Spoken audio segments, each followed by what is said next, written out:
మహాభారతంలో అర్జునుడు పాండవులలో మూడవ సోదరుడు. అర్జునుడికి మరొక పేరు పార్థ అని కూడా పిలుస్తారు.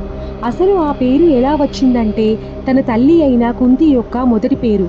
అసలు పార్థ యొక్క అర్థం ఒక గొప్ప యోధుడు, యువరాజు లేదా తన లక్ష్యాన్ని ఎప్పటికీ కోల్పోని వ్యక్తి అని సూచిస్తుంది.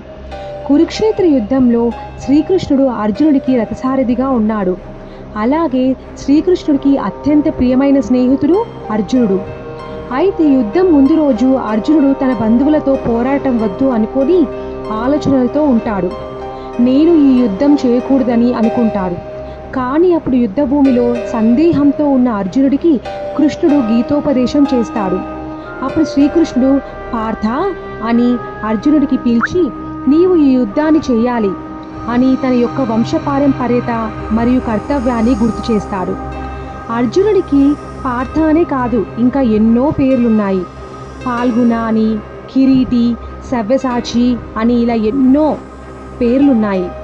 సో ఇలాంటివి ఇంకా ఎన్నో విషయాలు తెలుసుకోవాలంటే please like and subscribe my channel.